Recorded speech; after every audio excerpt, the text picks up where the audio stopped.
great. She's my assistant. She's really listening.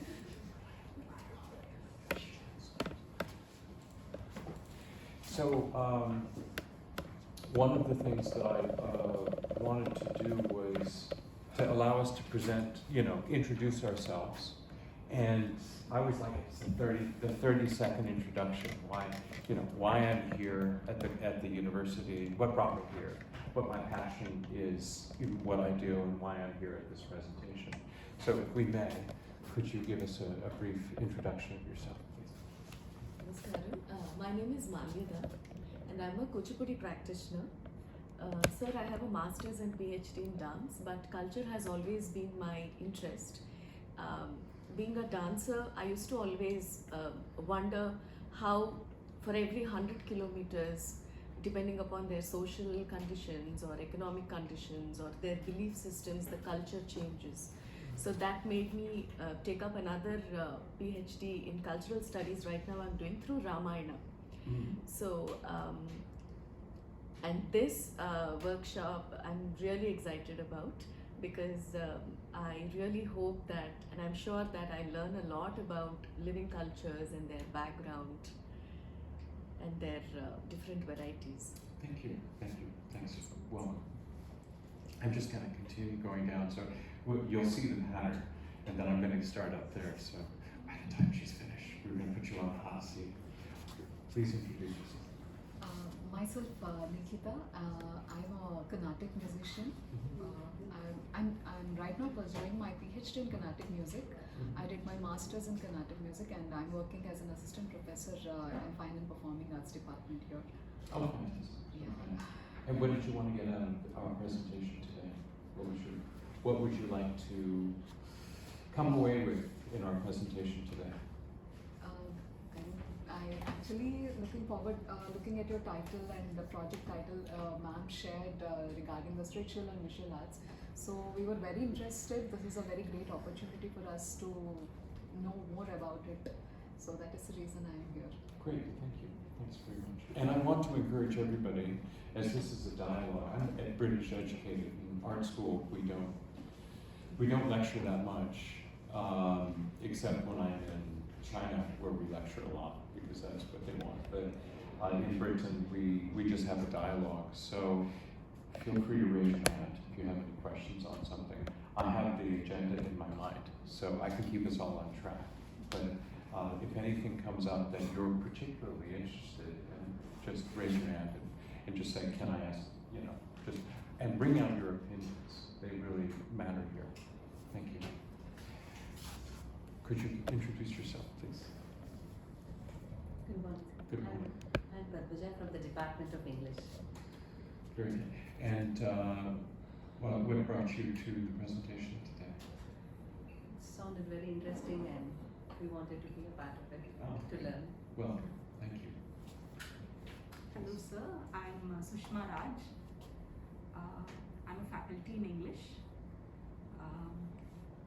We have cultural studies in the syllabus.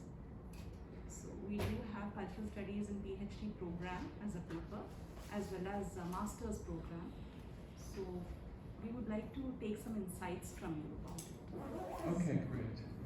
Well, what I'm going to be doing, and that's a really good point, the idea is adapting the presentation to the needs of the audience.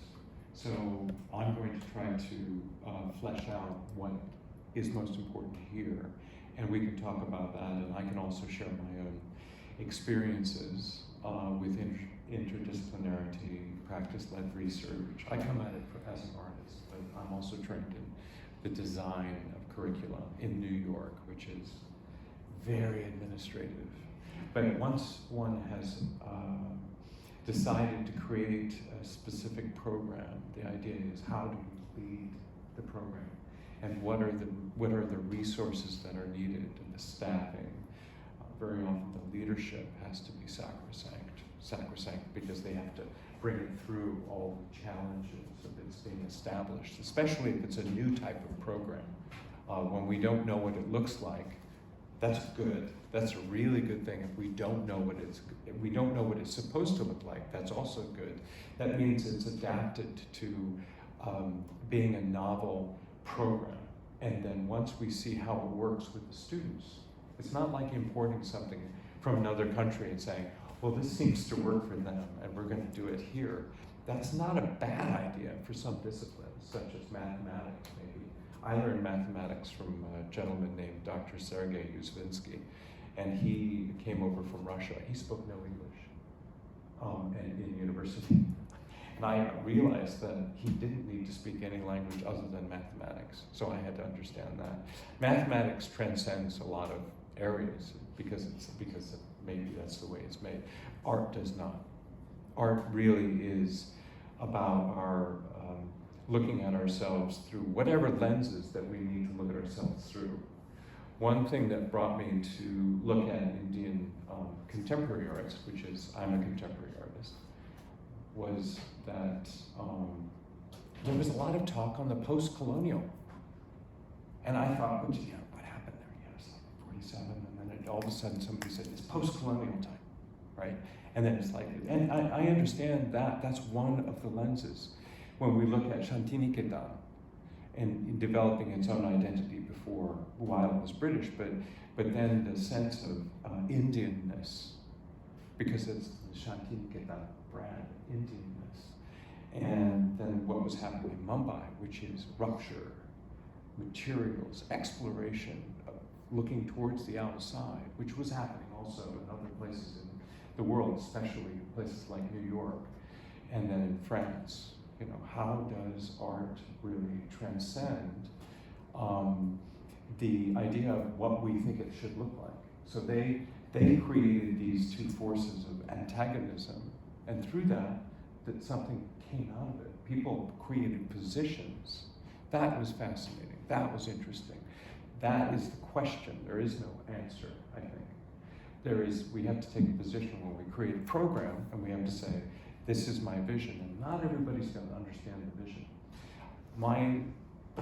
In Britain, I'm trained in London at St. Martin's, in London at Goldsmiths, my master's, and in Japan for another master's. I was brought over there on a scholarship. And as an undergraduate in London, I already had a background in management. I was an artist when I was 15. I trained under a photographer, had my first work in exhibition in a museum when I was 18. I didn't think of it as a career. I really thought, I'm going to be really poor if I'm going to do that. And that was my own mindset. And then when I was in college, I read history, which I thought was fascinating. And then I thought about going into the diplomatic corps or going into business. And I thought, if I go into the diplomatic corps, how interesting it will be, and I'll have no choice of where I'm going to live. I'll just be sent to one place or another. And then I thought, no, I don't want to do that. I want to be able to choose how I interact with culture and be able to learn, because it's lifetime learning. So I went into business, and it was hard because accounting was hard, and statistics was hard, and finance was hard, and marketing was easy, but then there was marketing research, was all about numbers, and I was like, gosh, this is so hard. And so I had to really apply myself. But once I got through that, I thought in a way, I realized that I thought in a way that was highly organized. So I think in systems, I think in what education does, as opposed to what it is. It's the idea. So I recently was on a task force for something called the Thought Leadership Institute, which comes up with ideas of bringing together interesting speakers. And our task in the US was to say, what is the future of education? And I almost had a heart attack. I said, what are you talking about? What is the future of education? How long do we have? What's this presentation like? Is it like 10 days? That's literally a year course to talk about. You could unpack that in 8 classes. They said, no, we have 45 minutes. And I said, so what do we talk about? And I said, well, you really need to be specific on what you're going to talk about. You can't talk about all of education. You could talk about dance education, you could talk about art education. I'm an art education specialist. And I said you could talk about business education, children's education, adult education, you know, new forms of education. You could talk about technology and education. And they said all of it. And I was like, oh my gosh, this is not going to be what I really want it to be. And then they didn't have the leadership vision. That was the problem. And they somehow appointed me chair after. I wasn't even quite sure. I said it would have been nice to know that I was chair, because I would have taken more control, but they sort of posthumously said, you're the chair. And I was like, okay, what do we do with that? We went around and asked about what was important in education. We asked, you know, why are we here? What do we want people to come away with? Who are our clients? Who are we serving? Are we serving individual students? Are we serving professionals? Are we serving future people that are going to be leaders? Do we want to form them and help them understand what are ethical decisions? And they said, yes, all of it, 45 minutes. And I said, okay, I'll tell you what I'm going to say. And so we went around and I said, it's really the most important things for me is specifying what we're going to do. And then we need to talk about ethics. Ethics. I'm a student of Buddhism as well. And in Buddhism, there's a whole branch of making kind of palliative philosophies going around Buddhism to kind of make us feel good. So there's a mindfulness movement. Mindfulness is, oh, I'm frustrated with my life, you know, and I live a kind of a television life, for example. A lot of people, they're becoming disintegrated from their cultures that they understand, so there's a sense of alienation. So they turn to things that make them feel better. In America, we have quilting. You know, for example, it's a very old tradition. Community comes together and they take patches from dresses and they make them into bed quilts. And that is a form of coming together in a community. And then we talk about meditation, and I was always interested that now meditation is on my iPhone. And that's not bad, but that's not the purpose of meditation. The purpose of meditation is actually to develop insights that are important, that can help us guide our own lives, not to take a commercial break from reality. And I think we've been sensitized to using technology to make us feel better, even if it makes us feel worse at the end. It's kind of like junk food for the mind.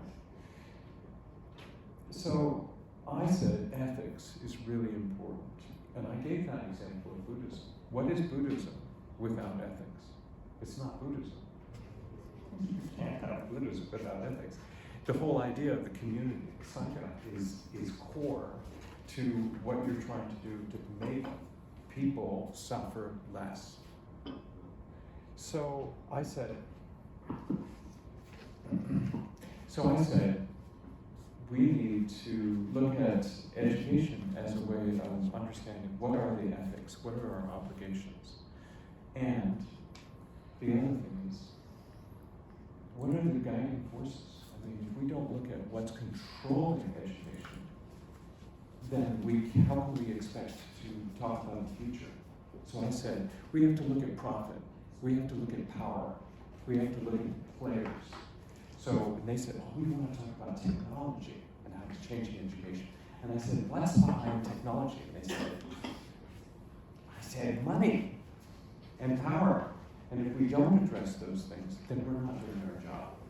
So they didn't do it. They didn't talk about money, power, technology, or ethics. And I threw up my hands and I said, okay, I don't know what this was about. I didn't tell them that. I said, great. And then they made me chair at the end. But I said, okay, what could we have done better was to be able to have a discussion, to look at the components. The components are there within us. So I'm also, in addition to being an artist, because of my business background, I'm also a coach coach and a coach. Can anybody define what a coach is versus a mentor? What does a coach do? Then a mentor, and what does a mentor do? And what does a professor do? Just tell me what you think. I'll have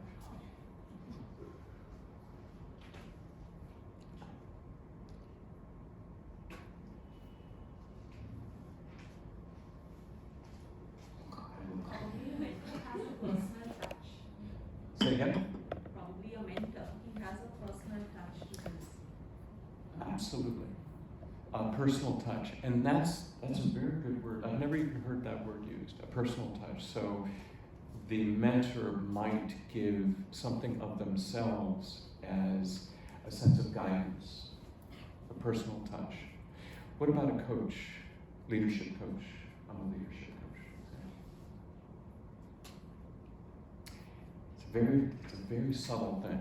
Not many people know it. But what do you think of a coach? Maybe give an idea of what the subject. Could do, and that's what I thought when I was first beginning in coaching, was that I would give an idea.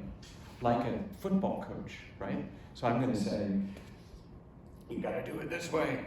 You know, I was thinking football coaches. It's like, you gotta learn. You have to train You have to train them, right? And then what about a teacher? What does a teacher do? Gets more deep into the subject. Well, it shares knowledge about the subject. What another action word, what the teacher does? What's another word for what the teacher does? I think a teacher says how things are to be done. Says how things are to be done. Coach gets into the process from the students. They do the things. Okay. While a professor or teacher shows how it is done. So what we've unpacked here are ways of doing things, and these are all types of people that are in our universe. Coaches, mentors, and teachers. Teacher inspires. Great. I was hoping we would get that word. Teachers inspire. Okay.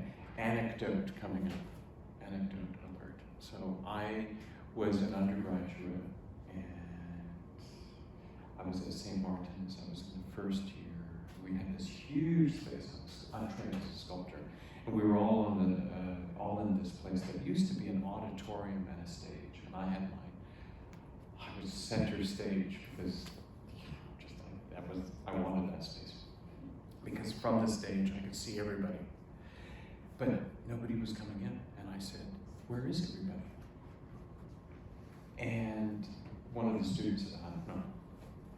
It was a Tuesday afternoon, and I went to see Steve, who was the director of sculpture, and I said, Steve, there's a problem. And he's like, somebody working with chemicals that are going to kill us, you know, he's like, what the problem is. And so I had my management consulting hat on, and I said, I just want to share with you, I found a problem, but I didn't say I'm a management consultant.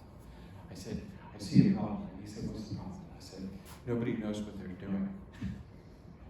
And he looked at me, and then looked at another professor, David, and they both laughed. And they looked at me again, and David said, you are American. And I said, I know, but I've lived overseas for a long time. And they said, you expect things to be presented to you as a student so that you feel like you're in control, like Sculpture 101, Sculpture 102, that might be in the next semester. And then in the second year, Sculpture 201 and 202. And they said, this is not how we teach art. We don't teach it this way. And I said, well, what about all these people that aren't here? And they said, you know, they don't know what they're doing. And he said, being an artist is most of the time you don't know what you're doing. That's your job. I was like, that's my job. So to be in a situation where I didn't know what I was doing, I was learning to build a muscle. That was important. And I did. And we all did. Some better than others. So to carry the education experience is vital. It's not, art education is not something to get rid of.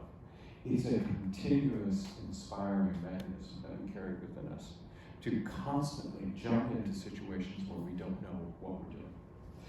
So, rushing ahead, we've got undergraduates, my undergraduate training was in sculpture, but by the time in the late 1990s, the education in Britain was changing towards interdisciplinary.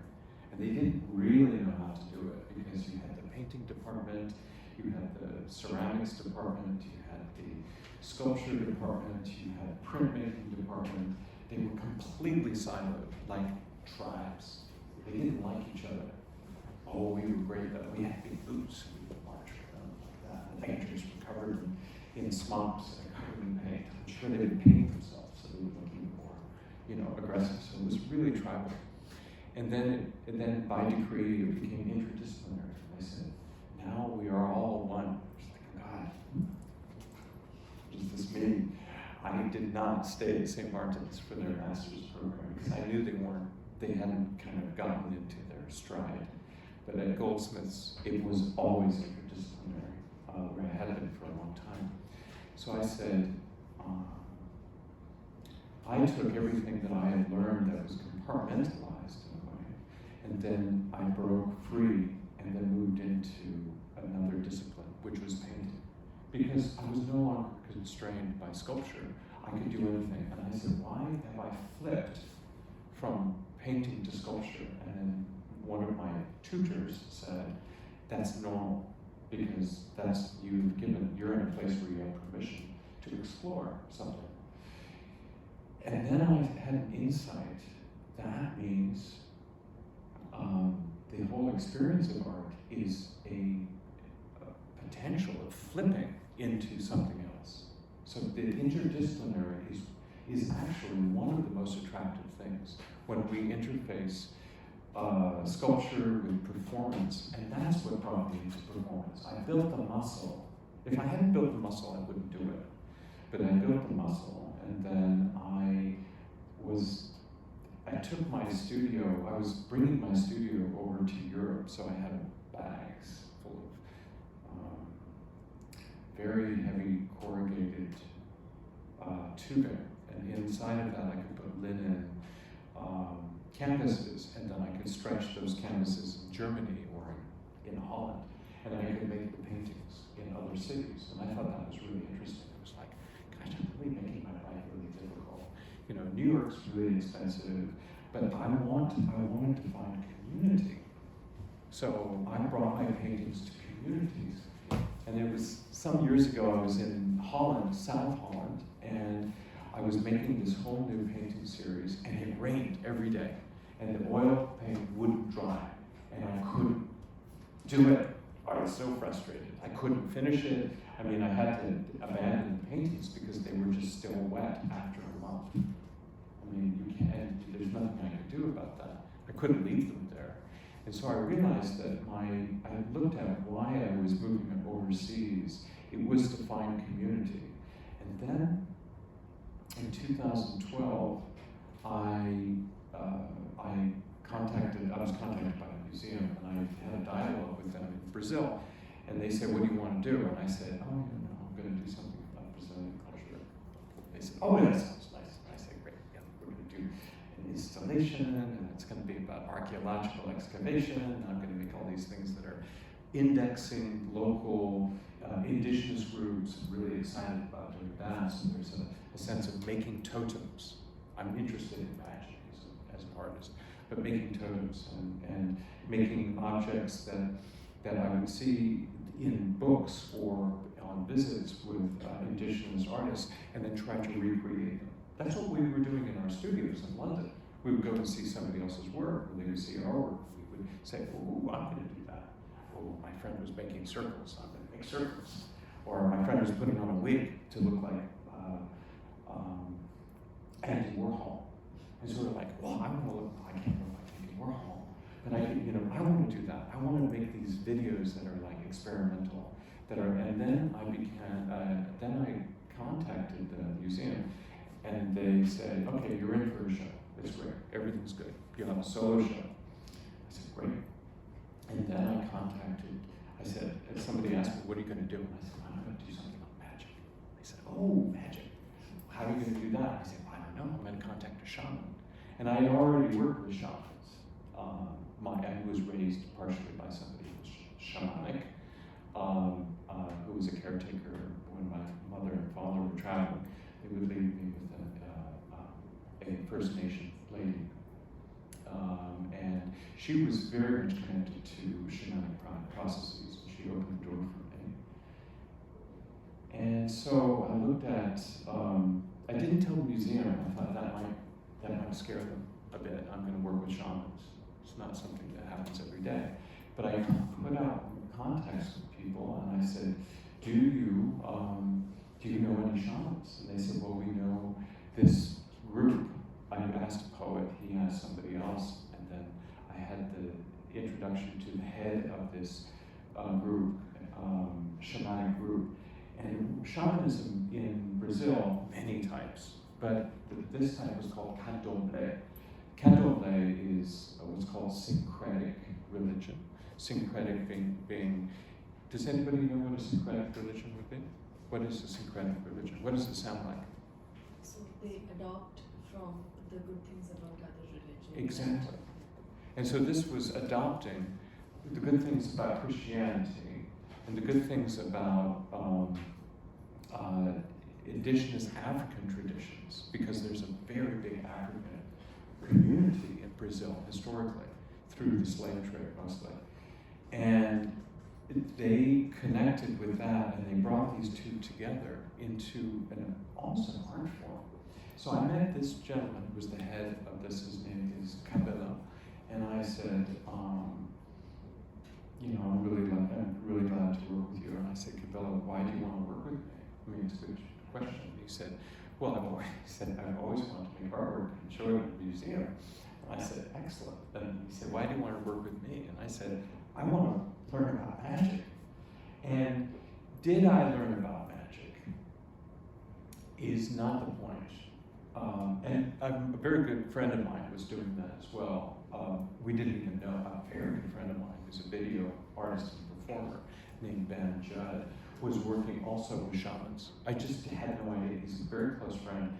And I was in Japan for a while. He was working on that. I was interested in that. And then we noticed that at the same time we were investigating this relationship we have with the spiritual, which is very complex, and it's also very much in denial. Right? So we deny the spiritual because many times education teaches us that we have to repress those desires to connect with something that might be considered old-fashioned. Right? So this is modernism. It's what modernism does to us. It alienates us. And he created a series called I Want to Believe. I just thought, and I said, Ben, you and I are working on the same thing. But I was really taken by the title, I Want to Believe. So it wasn't that he was trying to believe. He just said, I want to believe. And that's where the artwork fit, was in the place between, it was the desire to understand and to put himself into the role of becoming connected to magic. And I did as well, in my own way. Cabela and I created something at the museum which we didn't know what was going to happen. We said, we're going to come here, we're going to do something. But he had his ideas, I had mine.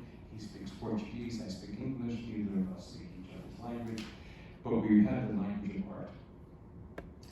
And he started out the performance by creating a ritual zone. So I just went along with it. And then in the ritual zone that we had created the space within the space, within the museum, we created a performance that was open-ended. We didn't know what was supposed to come out of it. I knew we'd make a sculpture or an artifact, and we ended up making something that was really ugly. And I remember he said, do you feel good about this? I said, no, it's so ugly. I don't like it. And then I tried to cut it, what we made with a saw the next day. He said, why are you doing that? I said, I don't know, maybe by cutting it in two it would be better. I don't know. But there was a sense of the frustration, but giving permission to do that, because the artwork is not made in bronze. the idea of performance, it is all performance. So what somebody told me was, they asked me in the museum, they said, why do you keep changing the show every 2 days?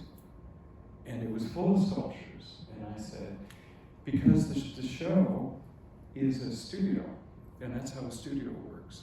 Some work comes in, some work comes out, and it's at my will. But I like the museum space because in the museum there's this rule that everything has to be done the same way. You know, you have to come into the museum, you look at the thing. The thing doesn't, you know, it's not a stereo museum where like some object comes out, almost falls on you like in a fun house. But it was a space that you couldn't dominate the objects because I would move them around and then I would just take them out and I would rework them because it was a studio. It was a work in progress. And I wanted to explore how a studio, which is a very private space, could be a work in progress at all times. Because that to me was the most important. People would come into my studio and they would say, oh, show me what you got. It's a normal thing in New York. They go, hey, show me what you got. If it's a gallery dealer, you mean, I like these series, you know. And they go, very nice, very nice, very nice. And they're thinking, can I sell it? You know, you gotta sell it. Yeah. And then with an artist, it's different. They will come in and they might say, show me what you got. You show this, you show that. And then they will pick up on something interesting to them. And my friend, I had a painting that was in oil, and I had this oil that I had painted layered in part of the canvas, and I got frustrated because it wasn't looking like the way I wanted it. So I took my palette knife, this is a good thing about working in oil, and I scraped it off. And then when you scrape it off, you really got to take off all the oil that's been there for a couple of weeks, and it's still a little wet. So you have to scrape it, and then you add turpentine, and then you rub it. I created these little circles of rubbings. And then I had another one where I was like cleaning it off, and there's another circle there, another circle there. My friend comes in and says, oh, that's interesting. And I was like, oh, this is not even, it's not finished. And he said, it's great. And then I was like, oh, God, here we go. So I had to make that. So I made 3 of those. And I used that, and I experimented, and they became really successful. So it was the mistake and the actual act of frustration. And then somebody coming in and saying, oh, that's interesting. That's random. Couldn't have been anybody coming in. And he said, that's interesting. And I could listen to him or not listen to him, but I listened to him. And then I said, this is good. This is going to be great. So I learned that the influences from different people can really inspire us to see things differently. That's why I'm in India, to see things differently. If I can't come, you know, if I, as a teacher, for example, I inspire people to think whatever they're going to think. So when I look at curriculum, when I look at museums, why do we create a museum to look one way or another? Why do we create an art program one way or another? And I was in Beijing, I was in Shanghai, and I was researching what is the museum. I mean, I had to go back in time. I had to go, you know, and Jonathan Crary is one of the senior museum, the people that looks at the visual cultures of museums, and he's at Columbia. And I said, Jonathan, I want to be part of your class. He said, okay. I want you to supervise me as a research scholar. He said, okay. And then I said, because what you're doing is looking at the evolution of the museum. Why do museums look that way? Why do kitchens look this way? A modern American kitchen, why does it look that way? Why do cars look the way they look? Why do cities look the way they look with the cars in them and the streets? What happens to a city when the cars are gone? It looks different. Okay, they try to make it into a green zone, becomes a little market, you know, walking, that's what they do in Germany. Let's get rid of that street. You know, and it looks nice, everybody's happy. But then when I was in Dessau, it was where the Bauhaus is, I was an artist there in 2008. And the Bauhaus Foundation, they asked me, they said, what do we do about the Bauhaus? And I was like, I don't know. I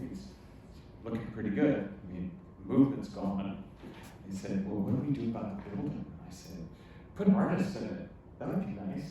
And they said, oh, no, we can't do that. I said, well, the Bauhaus movement is all about art. It's decorative art. To create a residency would make this thing alive. But the problem is, people don't think that way anymore because it was an early modernism phenomenon of making art that is stylized, beautiful, and functional, like lamps and chairs, Bauhaus chairs, architecture. Mies van der Rohe and his architecture, for example. The Guggenheim Museum is not a Bauhaus structure, but is highly modernist, and it's experimental in the way it handles light, space, walls. Instead of having walls that are opaque and closed, they would have glass walls. So you live in a glass house. And I said, they said, what do we do with, they said, Kandinsky, the painter, had a house, one of his studios. He had a studio and a house together in this Bauhaus structure at the Bauhaus in Dessau. And they said, well, what do we do with the studio if it's gone? And I said, what do you mean it's gone? They said, well, the Allies bombed it in the Second World War. I said, well, I'm really sorry about that. And I said, I hope it wasn't the Americans. And they said,